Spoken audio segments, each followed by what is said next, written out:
বাজার দিয়ে চাল কিনে আনলে এরপরে ভাত রান্ধে খাইলেই সবাই এই পর্যন্তই কাজ শেষ। তমগুলো গিয়ে একমুঠ ভাত জোগাড় করার লগে কত মানুষে যে কষ্ট করে হেই আমনে গো কিছু অংশ আজকে দেখামো ভিডিওতে। ওরা হের লগে বরিশালের বানারীপাড়া এই জায়গায় দেখতে আইছি ঘুরতে। প্রথমে এই জায়গায় আই একটা উড়নে দেখলাম কি একটা মুড় হয় আশের চাল লইয়ে ঘুরতে আছে কতগুলা, আর এদিকে দেখতে আছে একজনের ধানের একটা আডা হেয়ে দৌড়ি করে থুইতে আছে। চাইলে হে আস্তে আস্তে আড্ডে যাই ওইগুলো রাখতে পারতে, তো এইগুলো ওজন দেখে এইগুলো লইয়ে বেশিক্ষণ দাঁড়ান যায় না, আর আস্তে আস্তে আডা যায় না, এইগুলো তাড়াহুড়ো করে থোয়া লাগে। এই রকমের বড় বড় ক্ষেত দিয়ে এই ধানগুলো কাটতে হের পরে এইগুলো হেরা বাড়ি আনে। এখন যে ধানের ক্ষেতটা দেখতে আছেন এই জায়গায় হইছে যে কেবল ধান লাগাইনে হইছে। অনেকে আছে আবার বরিশালে গো ক্ষেত কন, হেগুলোকে এই ভিডিওটা দেখাই রাখলাম যে মোরা বরিশালেরা যারা আছি হেরা ক্ষেত কই কোনগুলারে মগুদারে এই ধানের ক্ষেতই অনেক সুন্দর। যাই হোক ওইসব কথা না যাই মোরা কাজের কাজ দেখাই। ওই যে ধানের আড়াগুলোরে দেখছিলেন না রাইখে দিছে একেবারে জমাইয়া সেইগুলোরে এখন মেশিনে দিয়ে মারাই করতে আছে। এই মেশিন গুলো দিয়ে ধান মারাই করলে এখন আর মোটেও সময় লাগে না। একটু খেয়াল করে দেখেন অল্প কয়েক সেকেন্ডের মধ্যেই কিন্তু একাটা শেষ হয়ে যাইতে আছে। এই ধানগুলো যখন মেশিন দিয়ে মারাই করা হয় তখন কিন্তু এই বাড়ির সবাইরই ব্যস্ততা থাকে। এই বাড়ি নিয়ে যত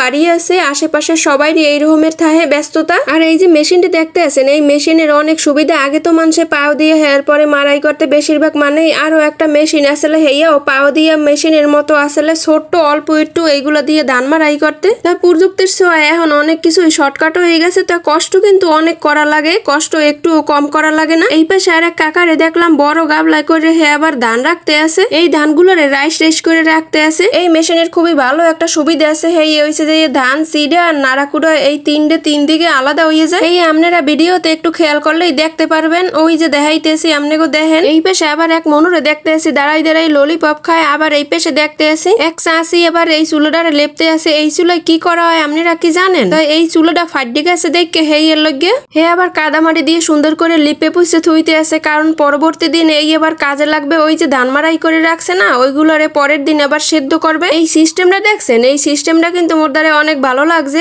এইগুলা করা হয় ওই যে উড়ান ফাটে যায় সেইগুলারে মাড়ি মুড়ি দিয়ে ঠিকঠাক করার লগে এইটা সিস্টেম করে লইছে হেরা। ধান মারাই করে মেশিনের কাজ মোটামুটি শেষ হওয়ার পরে হেরা ওই যে নাড়াকুড়ো আছে না সেইগুলারে এখন মেললে চেললে দিতে আছে, কারণ এইগুলো দিয়ে এবার পরের দিন ধান সেদ্ধ করা হইবে। এইগুলো না শুকাইলে আবার ভালো মতো সেদ্ধ করা হইবে না, আর চুলাও জ্বলবে না। মোরা তো এইগুলারে নাড়াকুড়ো কই, আপনারা এইগুলারে কি কন হেও জানাই যাইয়েন। আজকে ভিডিওটা এই পর্যন্ত। তো আবার যদি কোনো সময় সুযোগ হয় এরপরে আপনাকে দেখা মনে কেমনি কি ধান সেদ্ধ করে শুকায় টুকায় সেইগুলা। ভিডিওটা ভালো লাগলে শেয়ার করে দিয়ে সবাই দেখার সুযোগ করে দিতে ভুলে যাইয়েন না। দেখা হইবে না আবার আপনাকে লগে পরবর্তী ভিডিওতে। সবাই ভালো থাকেন, সুস্থ থাকেন, আল্লাহ হাফেজ।